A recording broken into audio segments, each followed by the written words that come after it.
Do you miss the strategy, community, and deliberately slow and difficult progression of EverQuest? Do you wish you could go back to those long grind sessions that would make you tired for school the next day, fueled by pizza, Mountain Dew, and regret? Well, they say you can't go home again. Except, I guess you can, because this still exists.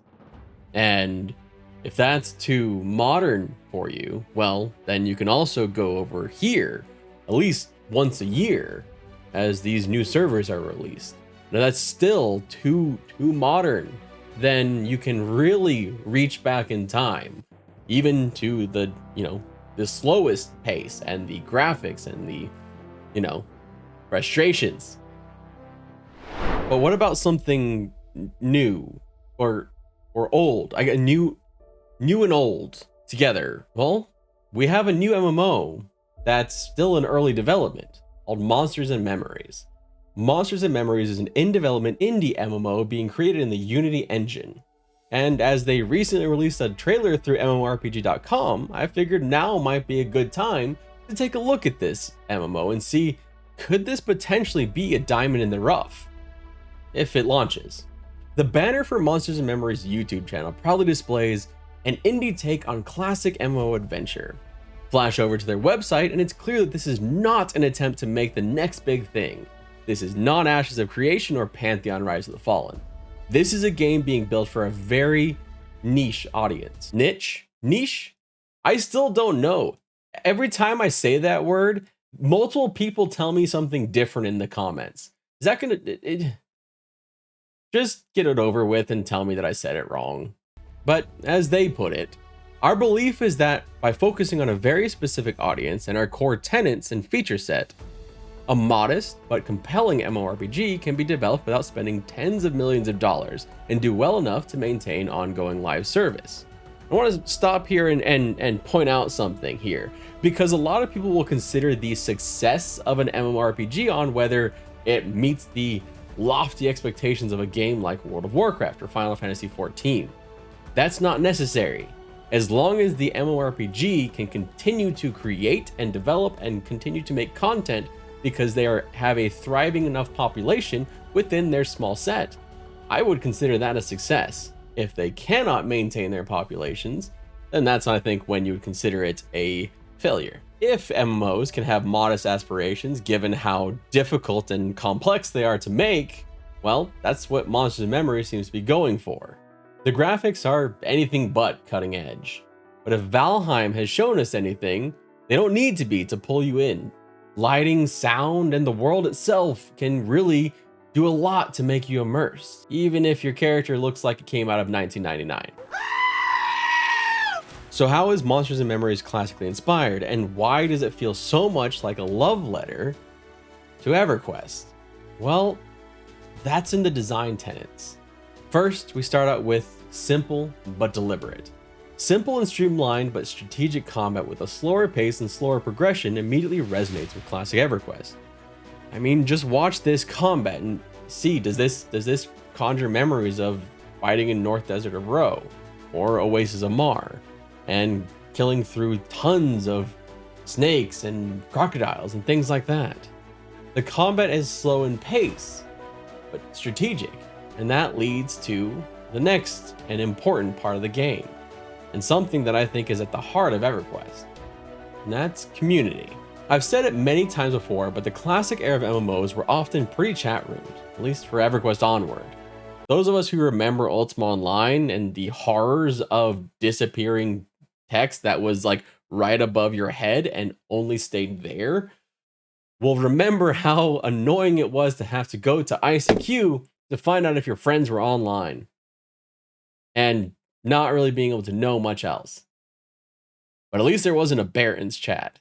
But in games like EverQuest, Final Fantasy XI, and even classic World of Warcraft, there were some reasons why community became such a big thing, why your reputation mattered, why everything you did mattered. Well, a lot of it comes down to social friction, and social friction was encouraged by having class roles and class interdependency. One class would rely on another class to progress. And so you had to work together towards a common goal, or sometimes work against others for that same goal. This idea of social friction created this ability to have new experiences by just organic experiences from player to player. I think that a lot of the best memories that I have of EverQuest all come from that. They don't necessarily come from the gameplay, they don't necessarily come from encounters. Those all served as a stage for things to happen, but the actors were us. We were the content. And it seems like Monsters and Memories is kind of going that way. But in order for that stage to make sense, it leads into our next tenet, a living world. Now, if you go back in time to the expansion, I believe it was the Ruins of Canark expansion, EverQuest called it a living world. Monsters and Memories is also calling theirs a living world, but they're doing it in a more modern way than what EverQuest suggested. Specifically, they talk about scheduled and ever-changing content and NPC behaviors, seasonality, factions, time, relationships, and a sense of mystery and discovery to bring the world to life. And with this comes a layer of difficulty, or at least a lack of guidance to allow the players to discover what the world has to offer. Now that's the good news. This sounds interesting, especially for anyone who really enjoyed games like EverQuest, which is a large portion of you who watch this channel. But the bad news is we have no idea when this game may come out, or if it even will come out. The game is currently, by the team's own admission, in a proof of concept stage. If you go to the link I've included down below, you can see their roadmap, which is a very, very helpful and detailed roadmap showing what has been completed and what still needs to be completed. And it's very interactive, and I really appreciated this. Anything that is in orange is already complete, while everything else is in various stage of being incomplete or in progress. And things like this roadmap are part of why I decided to make this video on this game. This team has been very communicative. If you look at their updates are kind of viewed as patch notes with screenshots and concept art and videos and all kinds of just like, it's broken down into what's going on and what they're working on, and it's very detailed. And they also have developer live streams on Twitch, which show a lot of what they're doing and working on. This team is already communicating with people that are interested in the game this early on, and that's a very good sign to me, seeing something like that. And apart from anything else, I'm interested in the game. It sounds like a concept that I could get behind. I'd like to give it a try as it progresses. But are you intrigued? Do you think that you would like to try this game? Are the graphics something that you can't get over? Is a slower pace something that you're no longer interested in? Do you want to see something newer and different takes on the genre instead of rehashing things that happened 2 decades ago?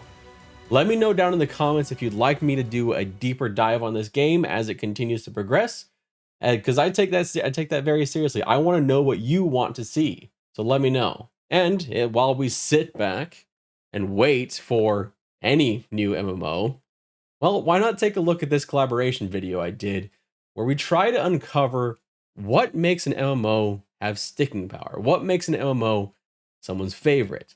I was able to work with some of my favorite content creators and perhaps some of yours.